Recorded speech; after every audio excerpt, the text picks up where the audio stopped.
हमारे साथ हैं केंद्रीय विधि एवं न्याय मंत्री तथा संसदीय कार्य राज्य मंत्री अर्जुन राम मेघवाल जी। पीटीआई वीडियो सेवा में आपका स्वागत है सर। आपका भी आभार दीपक। केंद्र सरकार की प्राथमिकताओं में आपके मंत्रालय की भूमिका को आप कैसे परिभाषित करेंगे? बीते वर्ष में आपके मंत्रालय की क्या उपलब्धियां रही, अगर कुछ बताएं इसके बारे में। देखिए, लॉ एंड जस्टिस मंत्रालय में मुख्यतः 3 हमारे डिपार्टमेंट है। एक है लीगल अफेयर्स, दूसरा है लेजिस्लेटिव डिपार्टमेंट और तीसरा है डिपार्टमेंट ऑफ जस्टिस।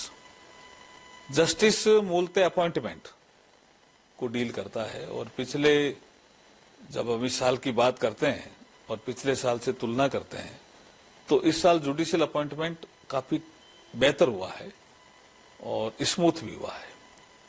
कई ऐसे हाईकोर्ट हैं जिन्होंने पहली बार इतने जज अपॉइंटमेंट, उनमें इतने जज अपॉइंटमेंट हुए जिसमें राजस्थान है, मध्य प्रदेश है, मुंबई है, इलाहाबाद है और भी कई ऐसे हाईकोर्ट हैं। तो इसका मतलब अपॉइंटमेंट ऑफ हाईकोर्ट्स में जो जजों की नियुक्ति होती है उस काम में इस बार तेजी आई। सुप्रीम कोर्ट में भी अभी एक ही वैकेंसी है, बाकी जो है पूरे जज करीब करीब रहे हैं। दूसरा विषय, हमारे नालसा के माध्यम से हमने कुछ कॉन्फ्रेंसेज की जिसमें न्याय सबके द्वार, और हम पहुंचे गरीब आदमी को भी वकील उपलब्ध हो, जिसमें न्याय मित्र एक बड़ा काम, प्रोबोना सर्विस बड़ा काम, सीएससी बड़ा काम, जिसके माध्यम से एक गरीब आदमी है, उसको लगता है कि मुझे कोई वकील करने के लिए मेरे पास फीस नहीं है देने के लिए, तो वो भी इन स्थानों पे जाकर के अपनी लीगल क्वेरी भी कर सकता है और एक उसको लीगल वकील भी मिल सकता है मदद करने के लिए। ये बड़ा एक विषय रहा। मैं अगर लेजिस्लेटिव डिपार्टमेंट की बात करूं तो ड्राफ्टिंग उसका मुख्य काम रहता है, लेकिन एक बड़ा काम रहा कि संविधान को करीब 15 भाषाओं में, जो हमारी संविधान की 8वीं अनुसूची है उसमें 22 भाषाएं मान्यता प्राप्त है, तो 15 भाषाओं में संविधान का अनुवाद हो गया। अभी रिसेंटली राष्ट्रपति भवन में सैंथाली में संविधान आया तो उसका विमोचन राष्ट्रपति जी ने किया और उसका मैसेज भी बहुत अच्छा गया।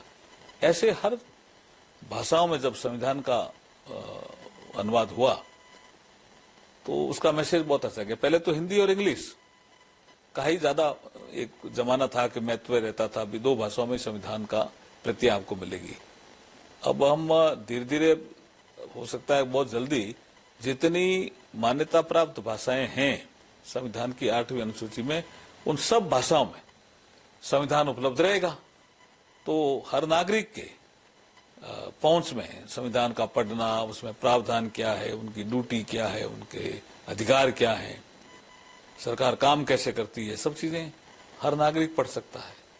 और इधर हम बात करें लीगल अफेयर्स की, तो हमने कुछ ऐसे कॉन्फ्रेंस की है जिससे एडीआर को हमने बहुत बल दिया है। इसमें अल्टरनेट डिस्प्यूट रिजोल्यूशन मैकेनिज्म, तो आप देखेंगे कि आर्बिट्रेशन के कुछ अच्छे कॉन्फ्रेंस हुई, मीडिएशन के अच्छे कॉन्फ्रेंस हुई, कंसिलेशन में बहुत जोर दिया। तो ये जो साल रहा हमारा, इसमें लॉ एंड जस्टिस डिपार्टमेंट ने नागरिकों की अपेक्षाओं के अनुरूप इसमें विशेष काम किया है। जैसे 71 कुछ नए कानून, 71 ऐसे पुराने कानून जिनको समाप्त भी किया और 6 कानून ऐसे थे जिसमें अमेंडमेंट भी किया। एक राष्ट्र एक चुनाव को लेकर भी सरकार आगे बढ़ रही है। संसद की संयुक्त समिति इस पर विचार कर रही है।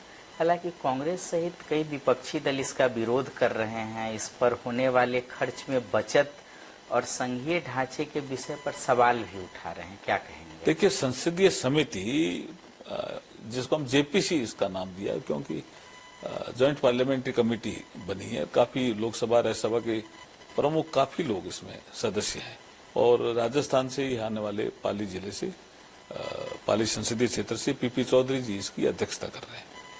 अब तक जो मीटिंगें हुई है उसमें पहले उनको कुछ कंफ्यूजन था, लेकिन धीरे धीरे उनको समझ इसकी बढ़ रही है कि 1 नेशन 1 इलेक्शन जरूरी है, यदि इलेक्शन रिफॉर्म है। इस समझ तक हम धीरे धीरे बढ़ रहे हैं। तो इस पर कोई जो विरोध के स्वर उठ रहे हैं उसको लेकर वो कहते हैं इनका प्रेजेंटेशन कराओ, उनका प्रेजेंटेशन करा देते हैं। आपके एक्स कोई जज है सुप्रीम कोर्ट का, उसका करा देते हैं, कोई एक्स चीफ इलेक्शन कमिश्नर है, उनका करा, जो नाम लेते हैं उनका करा देते हैं। तो उनके समझ में आता है कि भाई बात तो सही है, उनको भी पता है कि रिफॉर्म है, वो पॉलिटिकल कारणों से कई बार इन चीजों का विरोध करते हैं। अदालतों में बड़ी संख्या में लंबित मामला भी एक विषय रहा है, तो इसको लेकर के अगर प्रक्रियागत कुछ सुधार हो या टेक्नोलॉजी से जुड़ा हुआ कुछ सुधार हो, इसको लेके कुछ सरकार पहल कर दो रही तीन है? चीजों में इस साल बड़ी इसमें पहल हुई है। उसको पहला तो आप ये मानिए कि जैसे मैंने एडीआर का जिक्र किया, अल्टरनेट डिस्प्यूट रिजोल्यूशन मैकेनिज्म, इस पे इस बार बल दिया। हम 2026 में भी इसमें बल देने वाले हैं, इससे भी मुकदमों में कमी आएगी। दूसरा, जो एजिंग एनालिसिस हमने किया है शुरू, सुप्रीम कोर्ट ने इसमें और हाई कोर्ट ने भी कई जगह हो गया, और हमारी न्याय व्यवस्था में जो एजिंग एनालिसिस शुरू हुआ है, 40 साल पुराना मुकदमा कौन सा है, 30 साल पुराना कौन सा है, 20 साल पुराना कौन सा है, क्यों पेंडिंग है, 10 साल पुराना कौन सा है, ये जो एनालिसिस हो रहा है ना, उससे निश्चित रूप से पुराने जो मामले हैं वो निस्तारित होंगे और मुकदमों में जो बढ़ती संख्या है उसमें निश्चित रूप से कमी आएगी। एसआईआर के विषय को विपक्ष लगातार उठा रहा है, राहुल गांधी इसको लेके वोट चोरी का लगातार आरोप लगा रहे हैं, तो ममता बनर्जी पश्चिम बंगाल में ड्राफ्ट इलेक्टोरल रोल को लेके भी विरोध कर रही हैं। अभी भी आज भी उनका एसआईआर को लेके बयान आया है, बीएलओ को लेके भी सवाल उठाया जा रहा है। क्या कहेंगे इसको, कैसे देखिए, 2 सेशन, आपका मानसून सत्र, आपका शीतकालीन सत्र में एसआईआर का मुद्दा ही छाया रहा।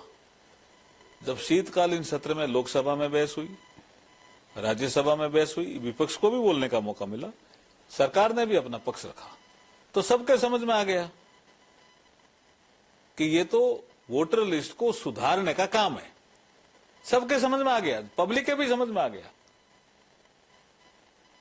जो हमारा भाषण हुआ, अमित शाह जी का भाषण हुआ, और भी कई नेताओं के भाषण हुए, उससे चीजें अब सबके समझ में आई है। अमित शाह जी का भाषण तो बहुत शानदार रहा लोकसभा में, और राज्यसभा में हमारे राष्ट्रीय अध्यक्ष जेपी नड्डा जी का भाषण, उसके बाद चीजें लोगों की समझ में आ गई क्लियर एकदम कि ये कोई अननेसेसरी का मुद्दा कांग्रेस ने उठाया है। ये तो वोटर लिस्ट को साफ सुथरी बनाने का एक विषय है।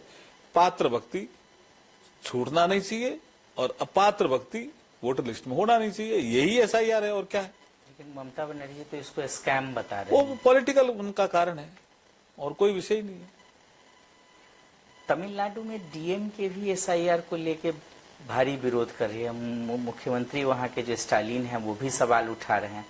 आप तमिलनाडु में भाजपा चुनाव के लिए सह प्रभारी हैं, कैसे देखते हैं इस विषय? देखिए, मैंने अभी पीयूष गोयल जी के साथ एक तमिलनाडु का दौरा किया, वैसे भी जानकारी ली मैंने, तो वहां एसआईआर का काम बहुत अच्छी तरह से चल रहा है। अगर उन सरकार का सहयोग नहीं होता तो एसआईआर का काम इतना अच्छी तरह से थोड़ी चल सकता है। वहां के लोग, डीएमके के कार्यकर्ता भी लगे हुए हैं एसआईआर में सहयोग करने में। अब पॉलिटिकल कई कारण होते हैं, तो वो अभी एसआईआर तो जब कांग्रेस का शासन था या डीएमके कभी केंद्र में शासन में रही, तब एसआईआर तो होता ही रहा है ना। हमने सब लोकसभा में, राज्यसभा में बताया है कि कोई पहली बार कर रहे हैं ऐसा तो है नहीं। वोटर लिस्ट को साफ सुथरा करने का काम है जो हो रहा है। आपके राज्य की खबरें, आपके शहर की खबरें सबसे पहले जानने के लिए देखते रहें अमर उजाला। चैनल को सब्सक्राइब जरूर कर लें और पाएं हर अपडेट।